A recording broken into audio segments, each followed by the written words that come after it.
Good morning, everyone out on the West Coast. Hi to our friends in Florida, in Pennsylvania, attorneys from Oregon. We have over 100 attorneys from all over the country joining us today. Good morning and welcome. This is Meditation for Lawyers. So if you signed up for Meditation for Lawyers, you're in the right place. Hold on. This is not mediation for lawyers, and invariably we have 2 or 3 people sign up believing that they're going to take a seminar on mediation for lawyers. If you are here for mediation for lawyers, welcome. I hope you still stay and join us. And this is not medication for lawyers. If you are hoping to have any uplifting meds dispensed, unfortunately, we can't do that over the seminar, but occasionally there's an increase in endorphin production as a result of medication, as a result of meditation, not medication. I'm delighted to be here with you today. First, I want to thank Will Nickel. Will is my technical advisor and assistant, and without him, these webinars would not be possible. Speaking of Will, you will be able to communicate with him via chat. On the bottom of your Zoom screen, there will be a chat box. And if you have any technical questions, volume, link, the buffering or something like that, you can bring that up in the chat box and we'll take care of it. These are particularly challenging times, very different times for all of us. Many of you have been sheltering at home, as I have, doing work from home. Some of you are still going to the office. There are a whole set of new situations we have to deal with, whether it be business, economic, relationship issues. This is new for all of us, and it's a challenge. There are a lot of stressors on us, and as lawyers, we know we confront many stressors just in our daily work. This is an opportunity for you this hour to meditate, to learn to meditate. So hopefully you can take what you've learned today and use it in a daily practice. And what we're aiming to do today is to encounter and rest in what some people call their core, their center, their source. That part of us which, although we may be aware we're tired, is not tired itself. That part of us that may experience fear but is not afraid itself.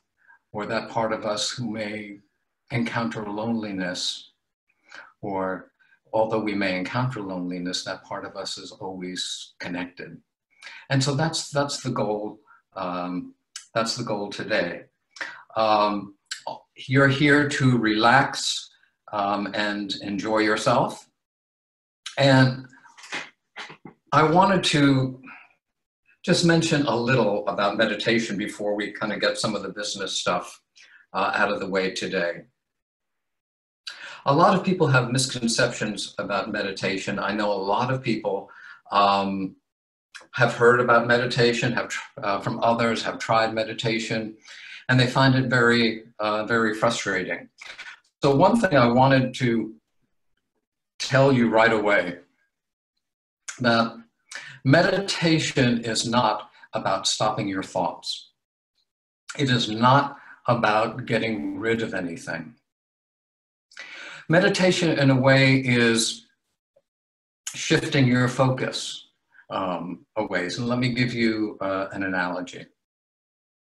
If you're looking at a painting, there's a foreground and a background. Our attention is grabbed by the foreground. The figures are larger, they're in more detail, You know, we see, we're attracted to the bling, what's right in front of us. And there's a background to that painting upon which the foreground rests. And all you need to do to notice the background is have a slight shift in focus.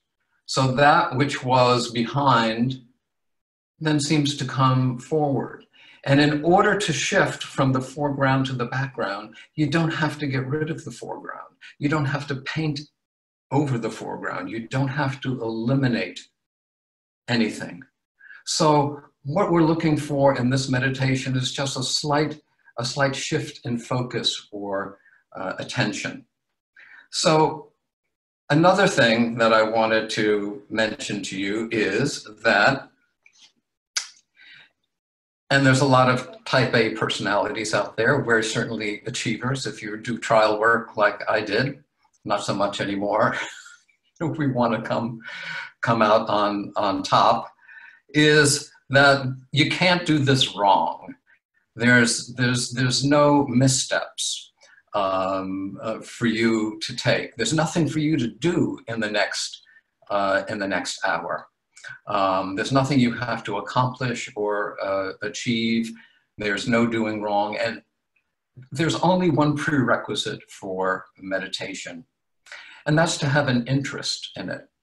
It's like poker. If you've played poker, or I've played poker, after the Schiavo case ended, my big right to die case, where I needed rest and rejuvenation, I played in the World Series of Poker. And I sat at a table next to some of the greatest poker players in the world, and didn't last too long, but anyone can sit at that table as long as you have the currency, as long as you have the money. You don't even need to speak the language. And so the currency here for meditation and be a meditator is just the interest. And obviously you have the interest by being here today. Okay, so let me, before we start meditating, let me talk about a few practicalities. This is a 1-hour webcast. I'll reserve the last 10 minutes of the webcast for questions and answers. You can hear me, you can see me. I can't hear you, I can't see you. If you're in your PJs, that's fine.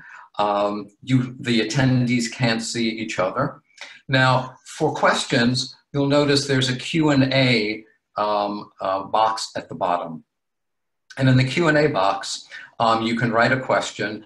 I suggest you don't write a question during the actual meditation segments, but in between while I might be talking. If you want to ask a question orally, there is a hand icon that you can click if you'd like to be heard by the rest of us orally. We're not going to sit and meditate for 40 minutes straight. We're going to meditate in segments, and these segments will be 5 to 7 minutes. So just so you know, there's nothing too lengthy that you'll be asked to do at one time. And there'll be some instruction preceding the segments, and during the segments, there'll be some instruction as well. And I may ask a question during the segment, but they're really rhetorical. They're just kind of pointers for you in your own meditation, perhaps to notice something or look at something a little differently. This is, of course, accredited in Florida and Oregon for 1 CLE credit. We'll send you a copy of the recorded meditation, as well as the course number for registration for both states. If you are not a member of the Florida or Oregon Bar, you can certainly apply to your own jurisdiction using this course number. I know in Florida, if we take a course from another state, Florida usually accepts it for credit. Now, The optimum place to be today to meditate is a place without distraction. So turn off your cell phone, hold your calls. If you're at home, close the door. I hope you're in a quiet part of the house. If you happen to be at the office and this is your lunch hour and you have a sandwich or plate of food next to you, my suggestion is put it aside, wait until we're done. Give yourself this time fully. As far as very quickly, the posture of meditation, it's helpful to be in a seated position with your spine erect. Now there's, and your eyes closed. Now there's nothing magical or mystical about that. You could meditate with your eyes open, you could meditate lying down, but they're more distracting. The body associates lying down with sleep, so you might tend to nod off. With your eyes open, of course, you have visual distraction. With your eyes closed, there's less distraction. So we're looking for less external distraction. We're also looking for alertness. And I would use another phrase to describe alertness as a relaxed attention. You don't want to be over-relaxed. You don't want to be, you don't want to be under or over. Let me use the analogy of a camera lens. If you're focusing a camera lens, you know where the sweet spot is, where everything is clear. If you over-focus, it's blurry. If you under-focus, it's blurry too. Over-focus in meditation is kind of trying too hard, being too assiduous in what you're doing. Under-focus is being too relaxed, a little slothful, where you might tend to doze off, wander, daydream. So you're looking for that sweet spot of relaxed attention. Now, I'm not going to talk much about why to meditate. The Florida Bar has had a campaign of health and wellness for attorneys. Meditation has been a factor. We all know the particular stressors of our profession and the grim statistics showing that attorneys unfortunately have higher incidences of domestic discord, drug abuse, alcoholism, suicidal ideation, 2 or 3 times that of the general public. But we're here to meditate, and it's like riding a bicycle. You can read a book on how to ride a bicycle, but until you get on and start pedaling, you're just not going to learn how to ride. So it's the actual doing, which is the teaching of the meditation. I'll just tell you from my experience, I meditated most of my adult life, and it works. I went through, my specialty was right to die cases, removing medical treatment at the end of life. I was the lead attorney on the Terri Schiavo right to die case. That lasted 8 years. We would go through periods in that case, and especially towards the end of the case, where we were up and down the federal court system. We went from the federal district court to the circuit to the Supreme Court 2 or 3 times in a number of a week or 2 at the end of the case. And we would get briefing schedules from the 11th Circuit. Initial brief due 11 a.m., answer brief due 4 p.m., reply brief due 8 p.m., and then the next appeal would start the next day. There's no way I could have, for me, managed that in a healthy way, in a successful way, without having that practice. So the benefit of having a practice like meditation or other practice that does it for you is that in times of need, it's there. There's an old saying, you don't start digging the well when the house is on fire. That by having this practice like meditation in your life, it's there when you need it. Not only, of course, in the law, but we all face it in, difficult death, divorce, tragedy in our lives, stressful situations. Okay. I'm sense I'm talking too much here, so before we start our first meditation, I just want to say that this is about you and your direct experience. Be like a scientist as we proceed now into the meditation. Be like a scientist. Investigate. Just throw out any beliefs you have about meditation or the subjects that we're going to look at. Be open to the facts. Don't rely on what anyone has told you or tells you, or prior belief systems. Just look at it very kind of dispassionately and decide for yourself what's true for you or what's not. This is your time, make the most of it. So we're going to start now with a short bodily centering and relaxation to get us in the mood. So, sit comfortably.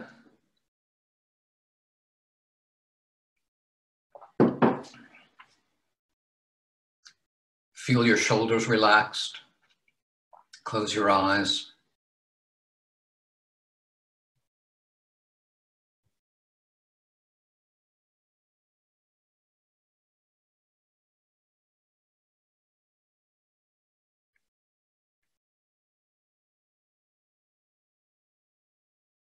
And just notice for a difference, for a moment, the difference between listening to the instructions and just sitting.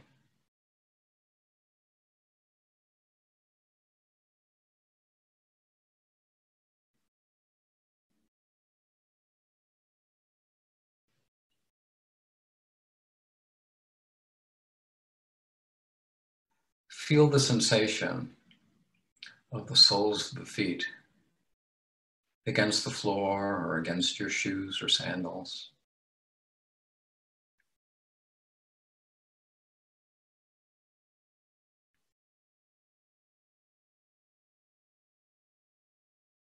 It's not static, kind of morphs, changes.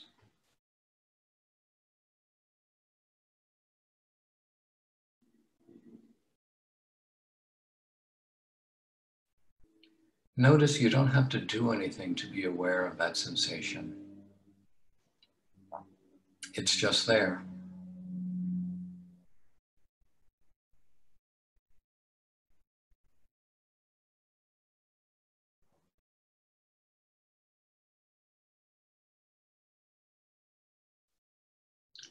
Feel the sensation of the air on the back of your hands.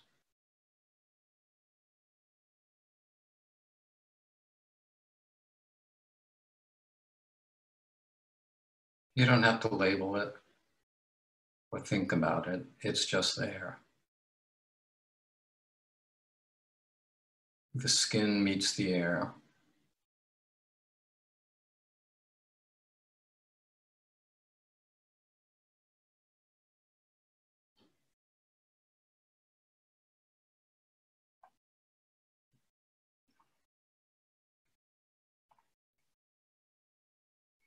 If you hear a sound that captures your attention,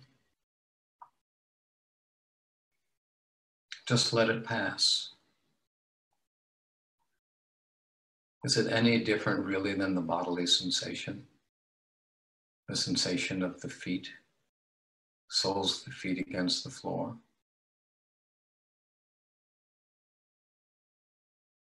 There's nothing you need to do to listen. The sound is just there. And then it passes.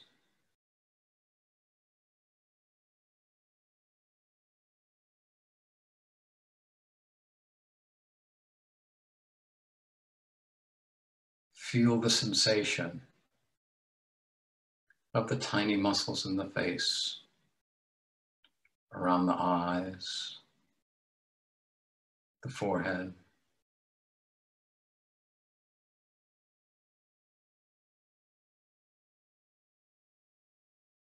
Again, there's nothing to do.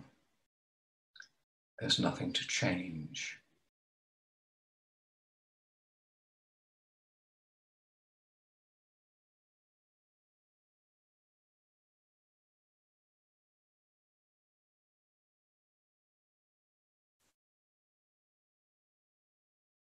Feel the sensation of the breath entering and exiting the body.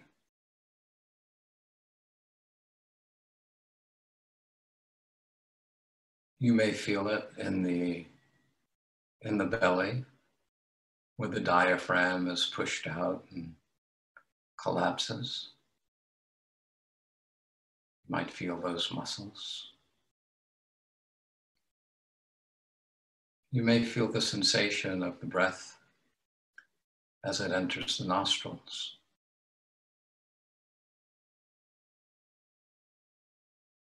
A cool feeling.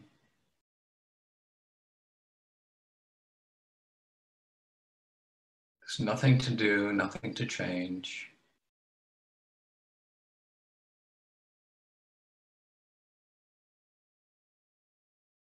You're just aware of what's happening.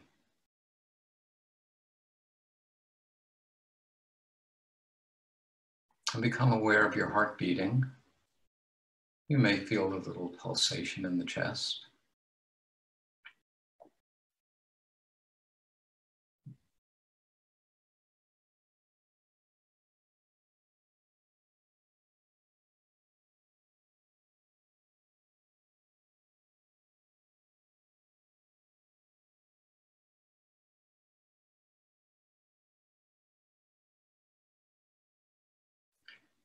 We're not trying to relax.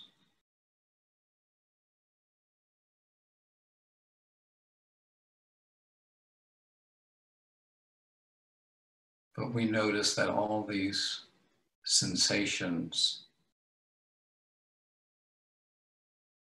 seem to happen, occur in a space of relaxation.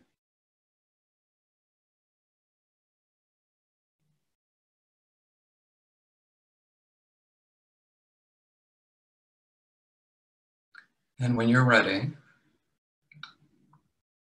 slowly open your eyes.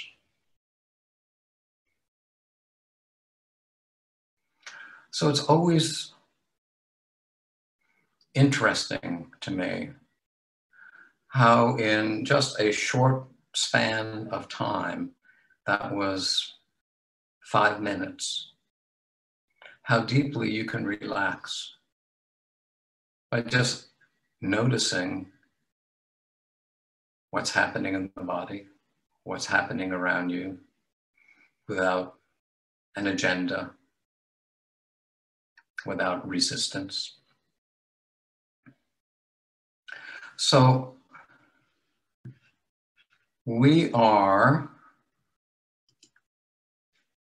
hold on, let me go back to my PowerPoint here. What we're interested in is, what is it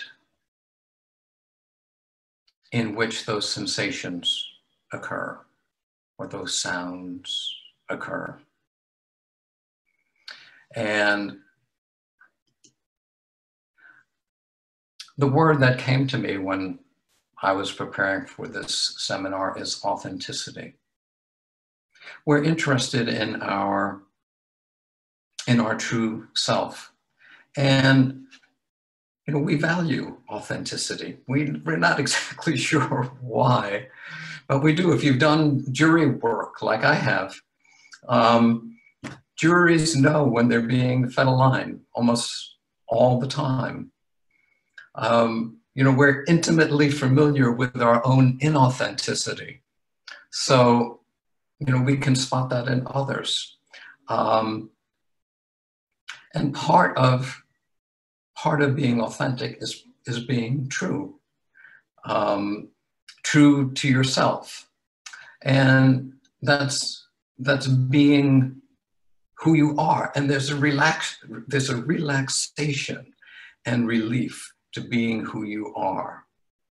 Because number one, you can't lose yourself. You don't have to do anything to be yourself. It's kind of your default position. You don't have to fake anything.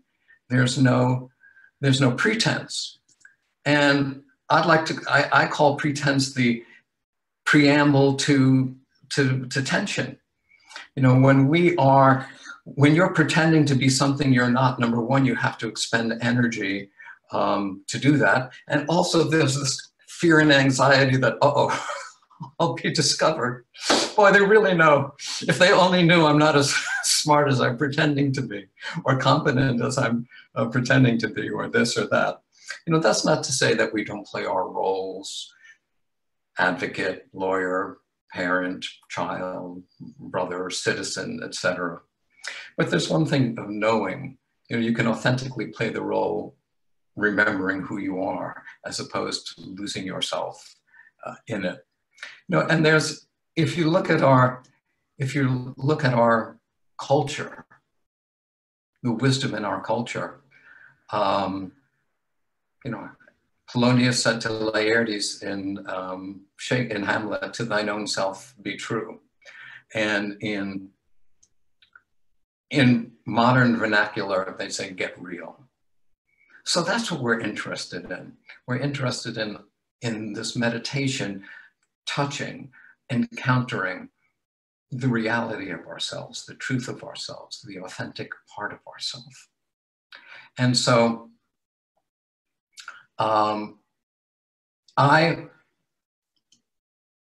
you know, we can give definitions to what that, you know, what we want to call it. And, you know, we call it center, source, core. In this meditation, you know, I call it awareness. And that reality, another definition for it, another way to look at it, is that which doesn't change. And at first someone may say, well, come on, everything changes.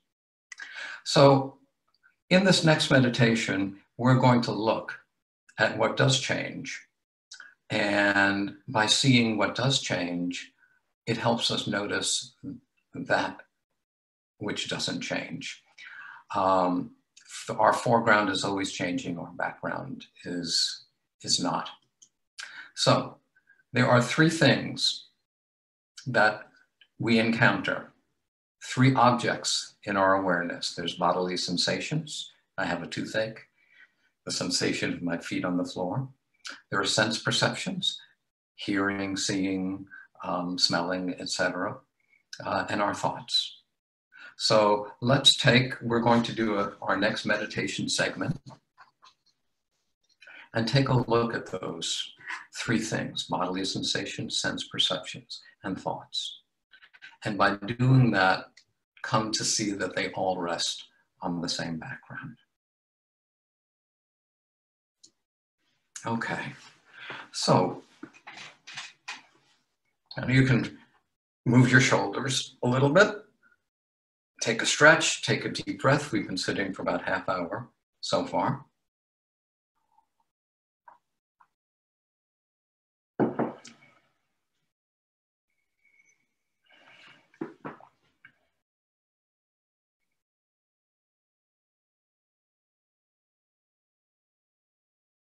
Close your eyes. Feel your bottom against the chair. Kind of push up a little bit and see how your spine straightens. Your head is relaxed, shoulders relaxed.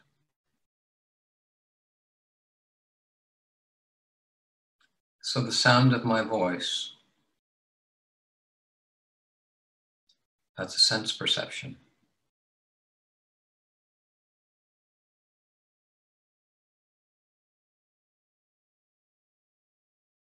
You may hear a car or a plane outside. Hearing, sense perception.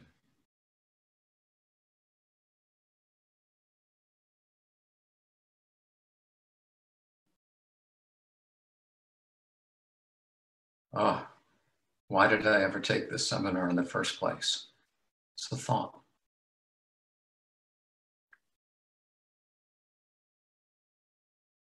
Sensation of my soles of my feet against the floor, bodily sensation. Everything that comes to you is one of those three things.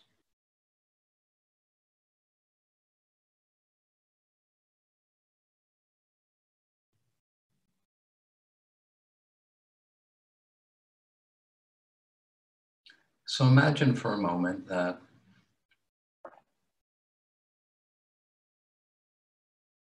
those objects are clouds in the sky.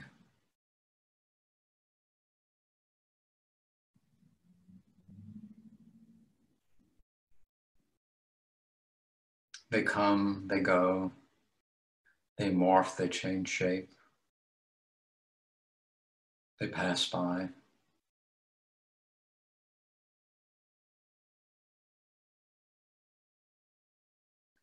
They pass by, they're not static. They're not permanent. They change, they constantly change.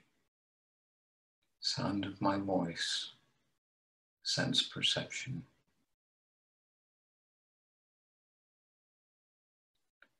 The AC or heat turning on, hearing, sense perception.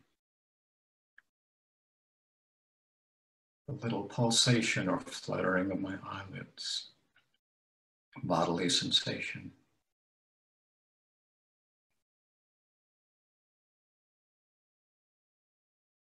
What am I doing here? Thought.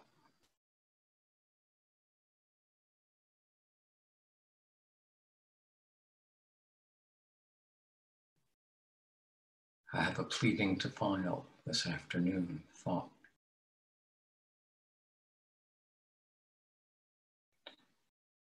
Kind of lean back, fall back a bit, and imagine you're the sky in which these bodily sensations, thoughts, sense perceptions appear.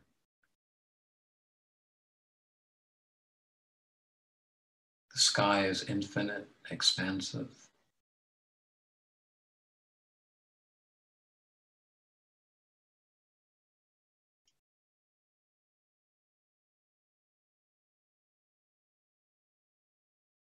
Does the sky care at all how many clouds there are? Whether they're moving quickly or slowly?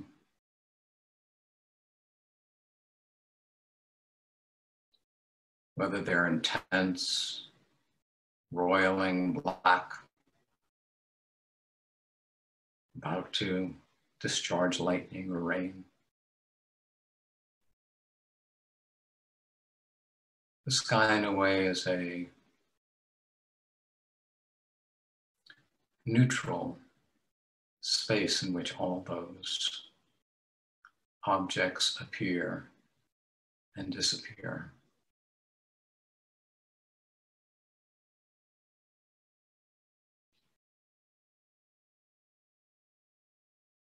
If you feel your heart beating, bodily sensation. If you have the thought, am I doing this right? It's just the thought. Doesn't mean anything to the sky.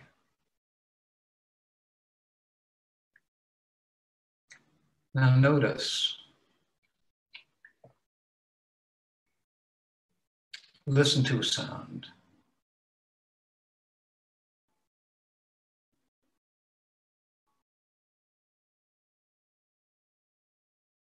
And feel a bodily sensation.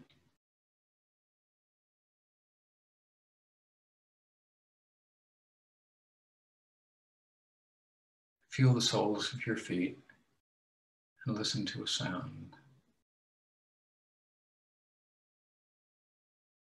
Is there a separate awareness where a sound is known and a bodily sensation is known?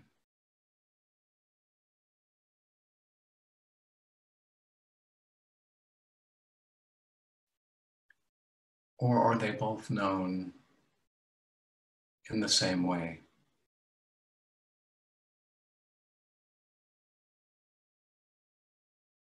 Is there a separate awareness for thoughts? Is the background upon which thoughts appear, exist, and then disappear, any different from the background upon which sensations appear or sense perceptions appear? Look for yourself.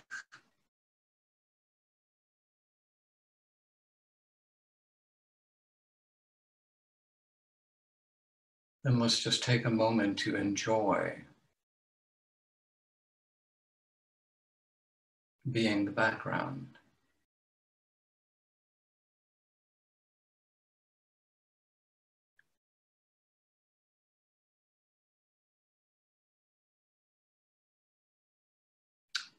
And slowly open your eyes.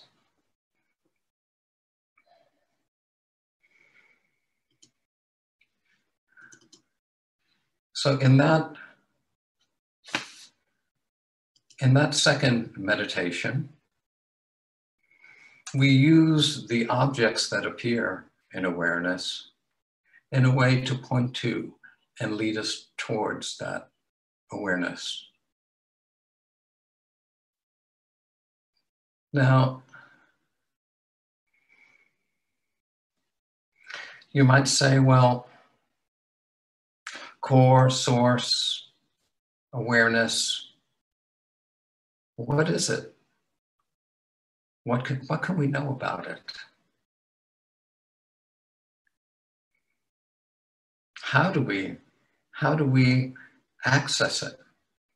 We can't access it through the objects, because the objects are a subset that appears in that awareness. So in our next meditation, we're going to take a closer look and to see what we can find out about that awareness. And we're going to do that in a couple of ways. One is, and we've been doing this and trying to cultivate this through this hour, is to adopt a posture of non-interference. Okay, so what does that mean, non-interference? Well, the way we interfere with what is occurring and what's arising is through, one way is judgment, comment. You know, we have a comment or judgment about everything. It's like the universe won't be able to unfold on its own unless we give it our imprimatur on it, our comment, our judgment. Now, you might say, well, okay, how do I not judge, or how do I not comment? That's impossible. And the thing is, the only thing you need to do is see it. If you're commenting, you're judging, don't judge the judgment, don't judge the comment, just see it. That's the only thing you need to do. Another way is like and dislike. That's kind of a judgment and a comment. Or attraction, aversion. Ooh, I like this thought. Boy, praise. The judge said, what a fantastic job, Mr. Felos. Oh, praise. The judge said, oh boy, you should stop practicing law. You're not competent. Of aversion, you know, like, dislike, praise, and aversion. That's another way of interfering. And again, to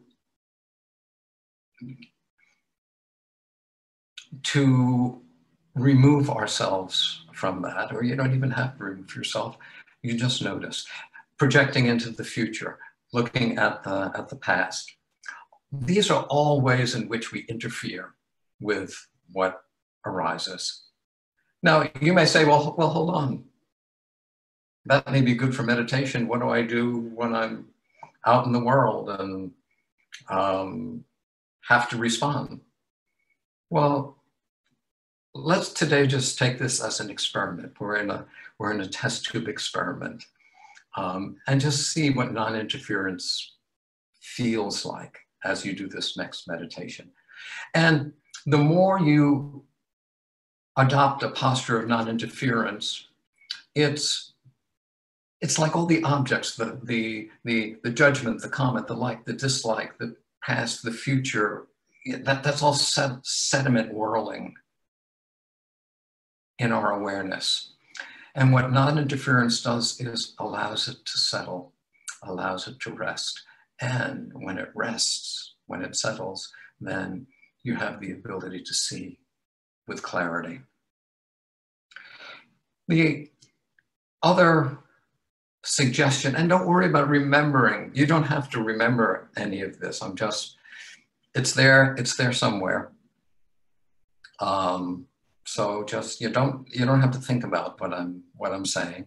The other posture is welcoming or benign indifference, in that it's like a mirror. If you put a blue vase in front of a mirror, it reflects a blue vase. It doesn't reflect a pink one. Now, if I take a pink vase, the mirror doesn't say, I only like blue, I'm just going to reflect pink. It doesn't do that. It equally reflects the pink vase. That's welcoming. It's a benign indifference. It's a, another analogy is like a flat screen television. The picture on the television, the pixels that create the picture, which are part of the screen, can create a love story, a drama, a World War II Dresden bombing. Does it matter to the screen what picture is displayed on it? It makes no difference to the screen, to the background, what's projected on the foreground. So you're adopting that welcoming. Anything that comes up is okay. And the good thing to know about it is anything that comes up is going to pass by and leave very shortly. Okay, now we're going to do our next segment here.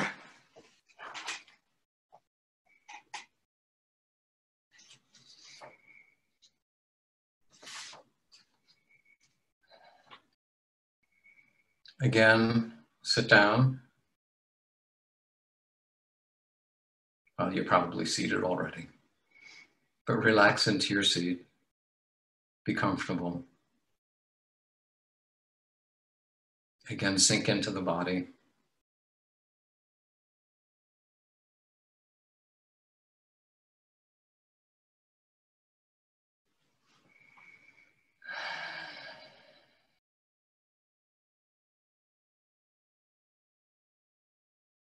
Again, if you have a thought, when is this going to be over?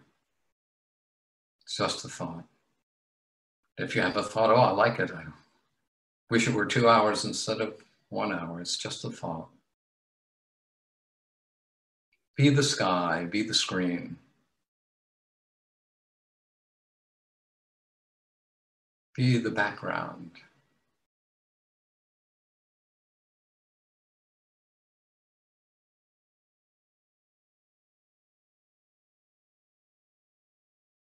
Upon which all these objects, or into which all these objects arise, exist, and then disappear. They're just not important to us right now, those objects.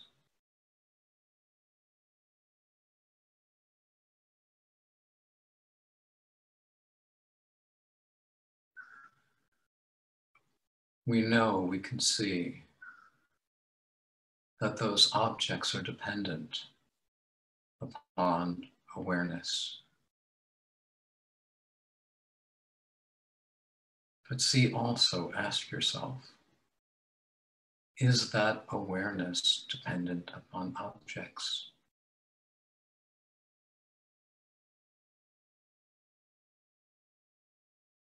Without a thought, are you still aware?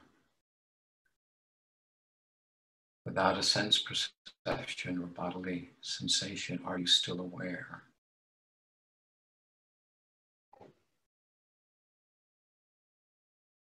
Sink into that, this awareness. Nothing magical, mystical about it. It's real. How could you hear my words if this awareness did not exist?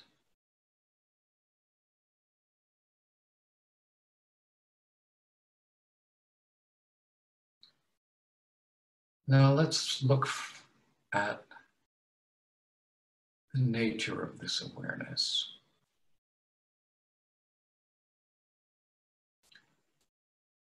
Is it limited? Is there a boundary?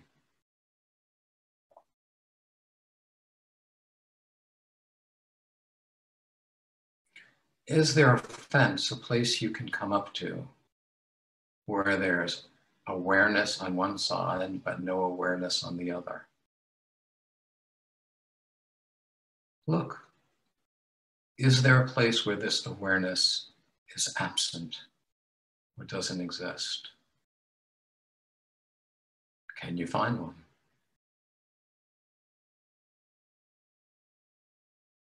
Or is this awareness boundless?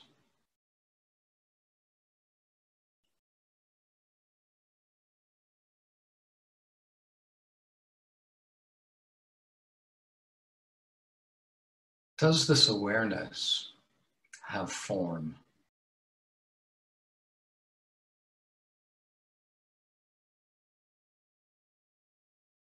Ask yourself, does the awareness have a color? Certainly there are infinite shades of objects that appear within it. But does awareness have a color? Does it have a shape?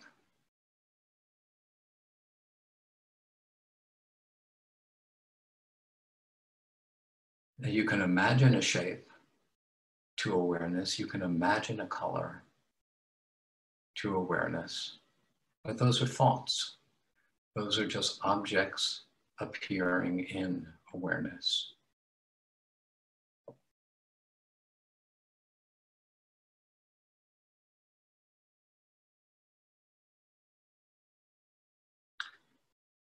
Does this awareness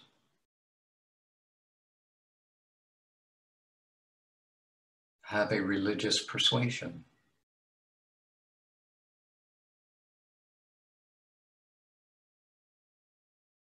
Is this awareness affiliated or owned by any religion?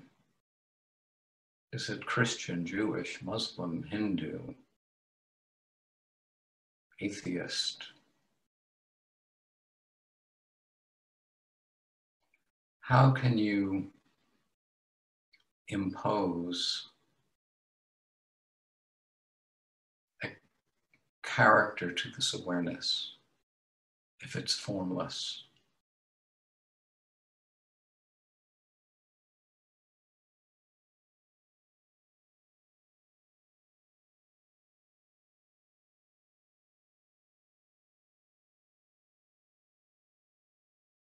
Can you experience, can you be this awareness with thoughts and without thoughts?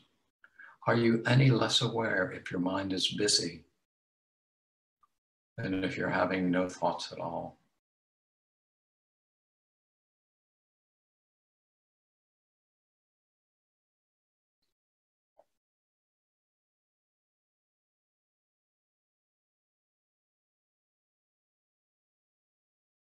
Does this awareness have a gender?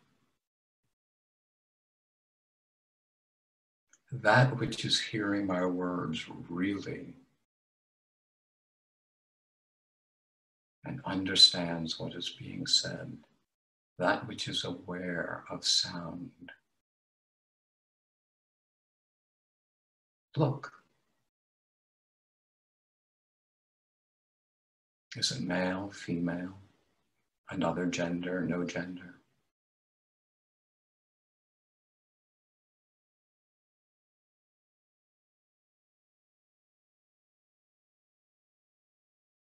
And lastly, look, Is this awareness subject to time?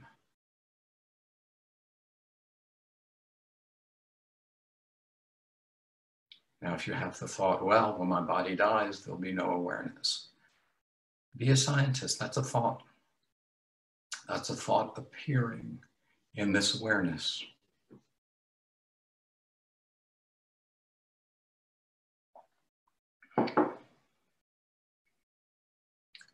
Has there ever been a time where this awareness did not exist? You don't have to think about the question, just ask it.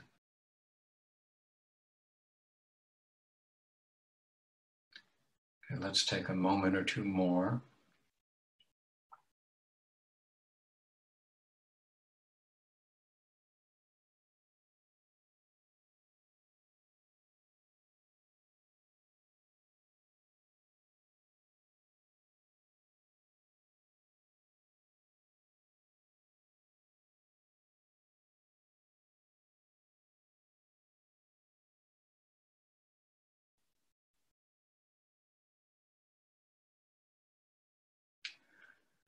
And slowly open your eyes.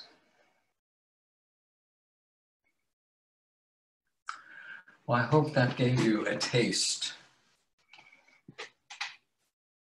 Of course,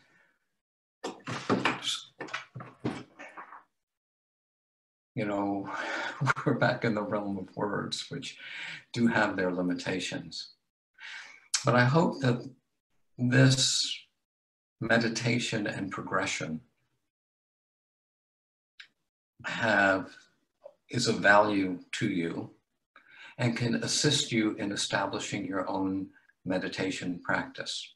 And I encourage you to try meditation on a daily basis, even if it's only 10 minutes a day. Try that for a month and see what's different, how you have changed. If you like a guided meditation, you can go on our website, meditationforlawyers.org, or I think it's on our YouTube channel, George Felos YouTube channel, and you'll see a meditation. It's about a 15-minute meditation. I think it's embracing the background or relaxing into the background, which is, if you want a guided meditation now and then, kind of distills this into 15 minutes. I encourage you to, listen to this again. There's a lot that we did. It is 12:55. I'm going to start taking questions, and I have nowhere to go this afternoon, so you all are welcome. You all are welcome to stay past the hour. Of course, for your credit, you can leave at 1 o'clock, but I'll stay here as long as is needed to answer questions. A couple other things. Please, we appreciate feedback, whether it's on the technical side or it's on the content. If there's a better way to present this, if there's something that could be done in a clearer way, please send me an email, georgefelos@gmail.com. We really appreciate your feedback. As I mentioned, this is recorded. In a couple days, you'll receive the link to the recording as well as the CLE course numbers. So thank you all. I'm going to go to questions and answers.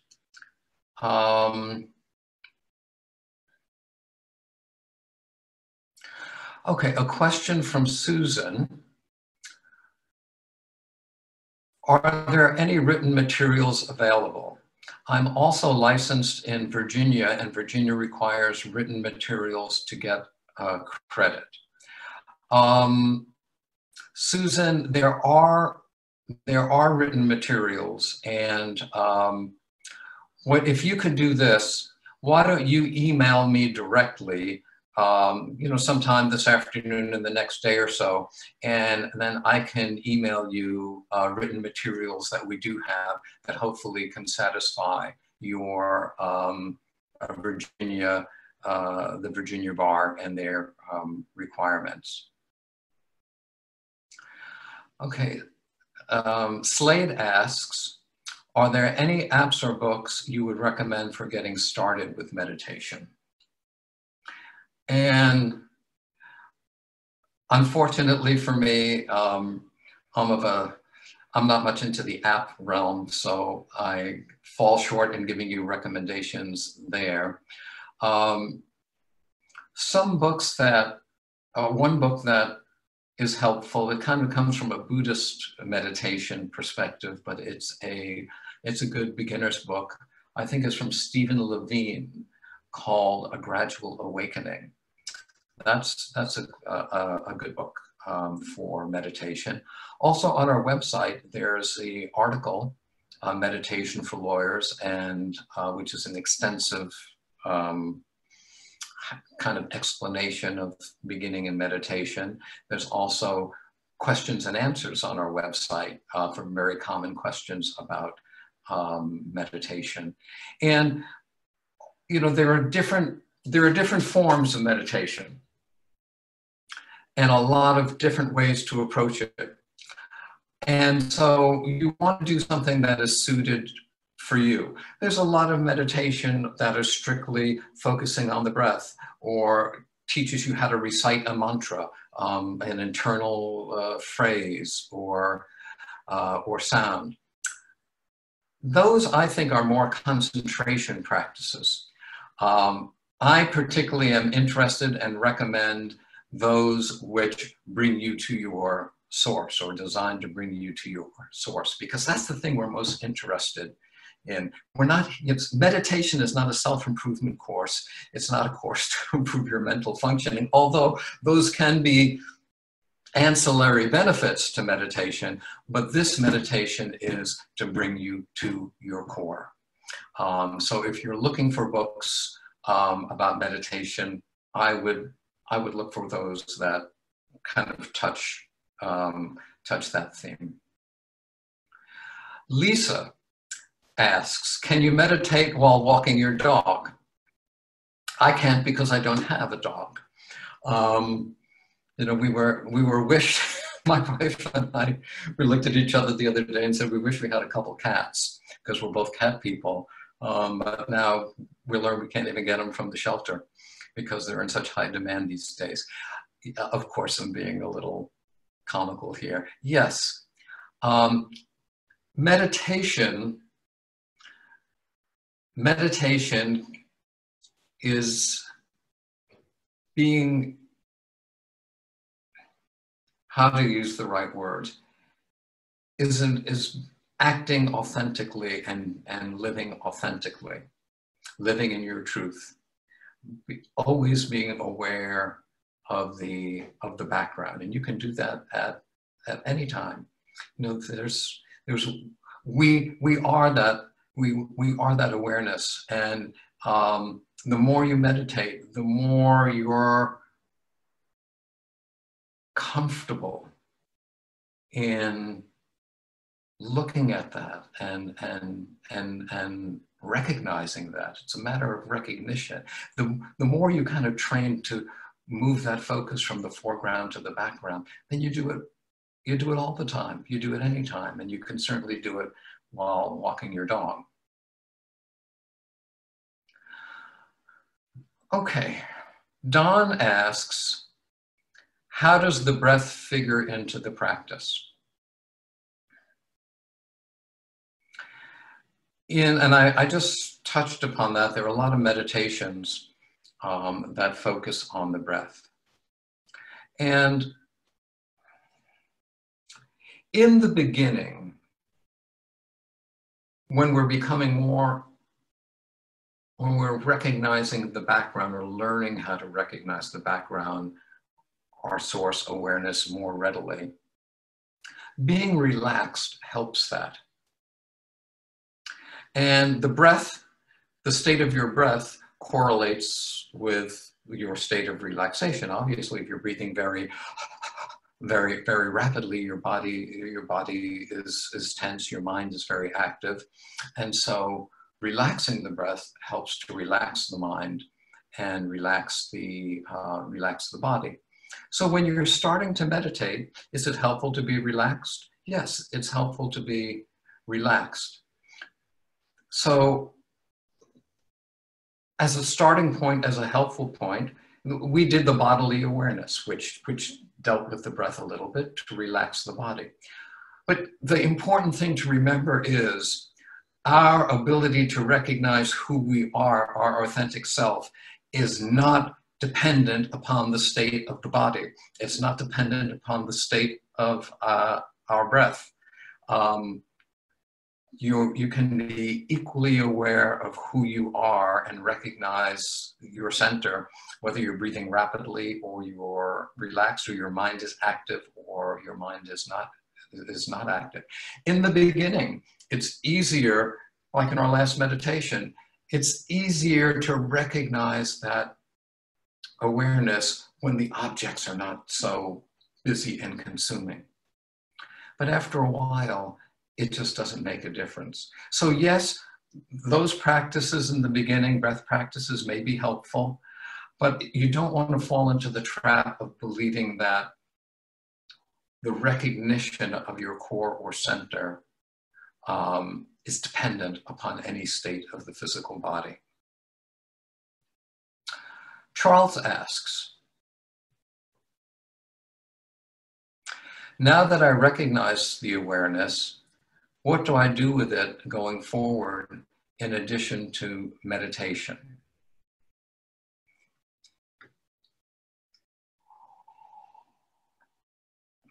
Well, there's nothing to do with it. It kind of does for you. It does for yourself. We were talking about outside of this experiment of sitting and recognizing awareness. Well, how do you encounter the world and how do you respond to practical situations? And our ability to respond is enhanced when that response comes from our authentic self. And let me give you an example. I had a trial and I was defending somebody on substantial criminal charges. And there were two, this was in my younger days when I did criminal law. And there were two assistant state attorneys, prosecutors behind me. So as I would talk to the court or to the witness in front of me, the prosecutors were behind me. Now, I don't know if they learned this in prosecutor school, but they did the best to play with rubber bands and tap their feet and, I don't know, jumble paper clips and in an attempt to distract me. And, you know, at one point I was interviewing a witness. It got so, it was so apparent. You know, I could have said, I needed to respond at that time. I could have said, I object, Your Honor, the prosecutors, they're being improper, unethical, you know, they should stop, you know, whatever they're doing and stuff like that. Out of nowhere, it seemed,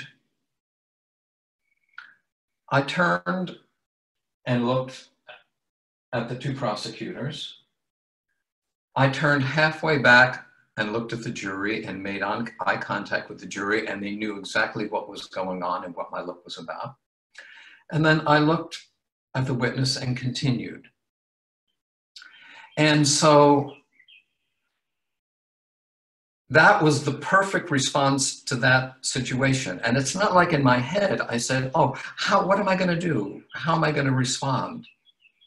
It's just the appropriate response came because it was authentic.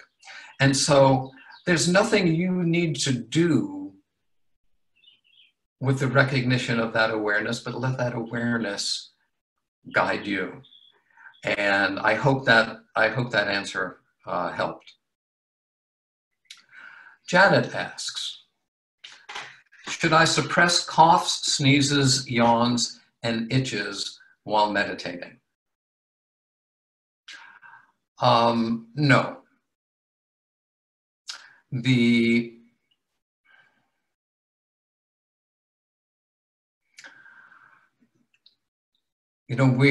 think using the general phrase of non-resistance is that I would not suppress any of that. Now, every time may not be the best time to meditate. If you're tired and falling asleep, it could be that your body needs rest. Well, don't meditate or rest. Or if, remember we talked about the currency of interest. If these are mechanisms, distractions, because you really don't want to be meditating, you're itchy, coughing, yawning, do something else.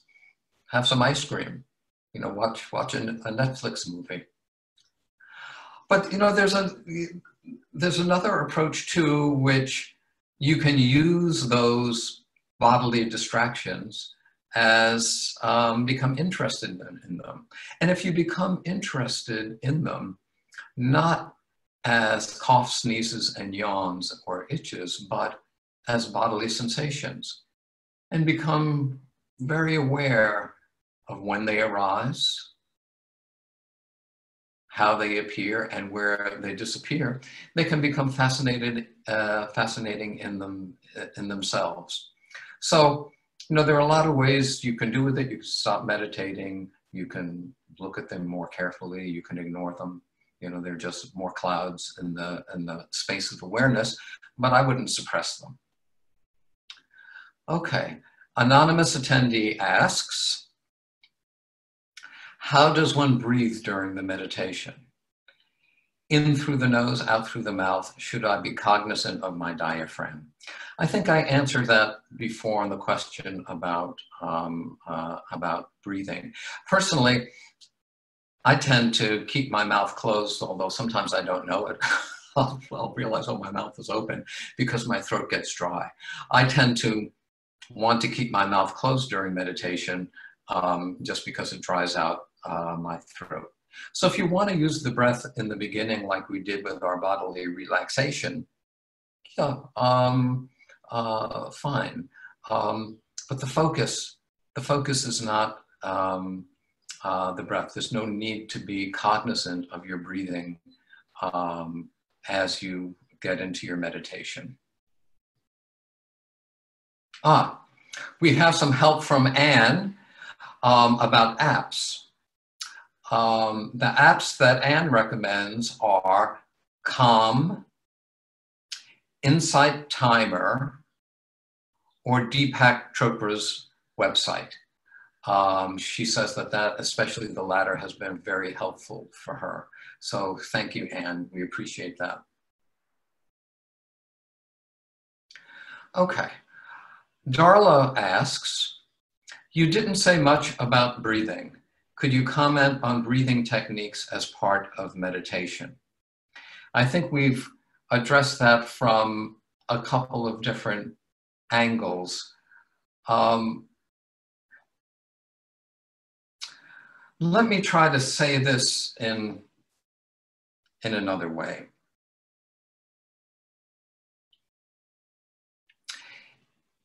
If you look at your flat TV right now when it's turned off, you see the screen. When you turn the TV on and there's a program, you lose the screen. You don't see it anymore. So breathing relaxation techniques help you notice the screen because there's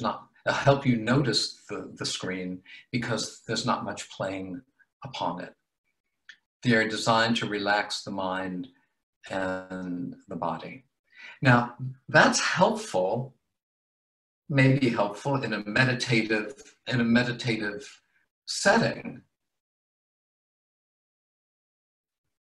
But you can't do that in the rest of your day. And then you could say, well, what value is the meditation if it only works when I'm sitting down and there are no external distractions? So the breathing techniques help to relax the body, minimize external distractions. That's all they're good for. That's all That's what all those breath techniques are all about. But once you get the hang of being able to notice the screen with whatever's playing upon it, you don't need those techniques anymore. Techniques are only designed to get you to where you're going.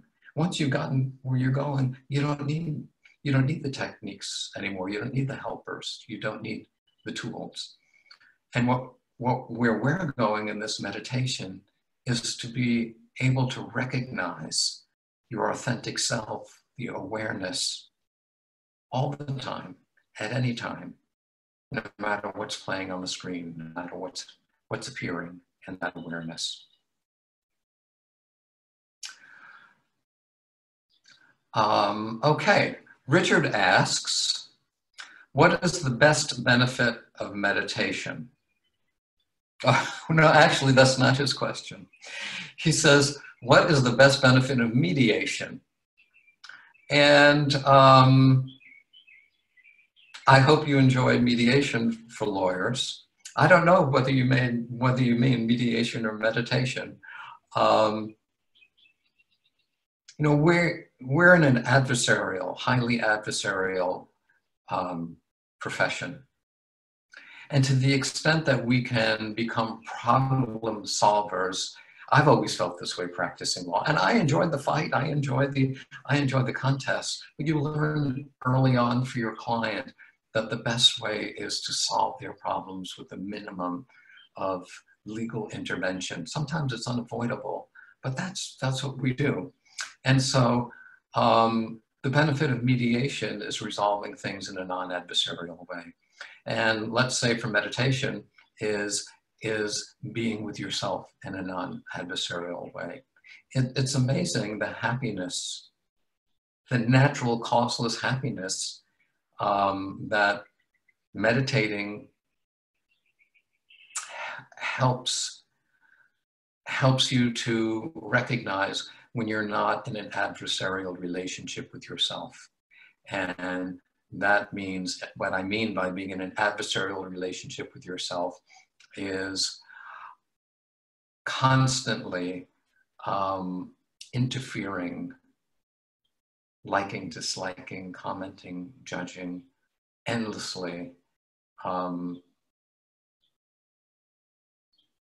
shaping reality to your own likes and dislikes. When you learn how to stop doing that, life becomes much more pleasant. Okay. Anonymous attendee, thank you for this presentation, George. Your voice and demeanor are very relaxing. You're very welcome. Susan asks, because we had a question about books. A book I've always loved that spends some time on meditation is Minding the Body, Mending the Mind by Joan Borisenko. There's a section on there, Susan says, on how to begin a meditation practice, and it's easy to understand and do. Well, that George, I believe we have one more question. Okay. I can read out to you here. Sure. Eden is asking, is there a sweet spot of time for meditation to reap the most relaxation and benefits? 5 minutes seems short, but longer might put one to sleep or make the mind too relaxed to get back into work mode.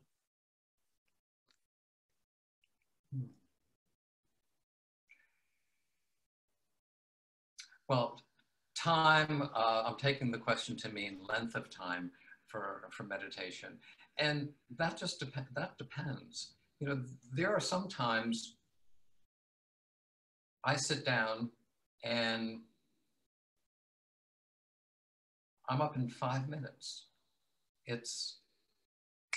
There was just something sitting down that put me into a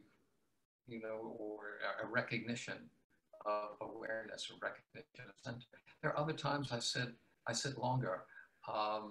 See, I have the luxury of having more time on my hands as many of you who are younger than I am, although I still practice. But the big thing is I would try a minimum time, especially there's a value. There's a value to doing this on a daily basis, a real value, even if it's only for 1 month. I really urge you to, if you pick up 5 minutes, 7 minutes, 10 minutes, 20 minutes, or longer, but do what your minimum is for 1 month, and then assess it after that month. So I would say consistency is more important than a scattershot approach. But for the sweet spot, sometimes you feel the sweet spot before you even sit down, and you don't even sit down. So at least for me, so I would just trust yourself and use your judgment on that. But if this is new to you, I think the most important thing is consistency, at least for an initial period of a month, to see what this does for you. So if there are no straggler questions, thank you so much again for attending. It's a real honor for me and joy for me to be able to share this with you. And so hope to see you again sometime. Thank you. Bye.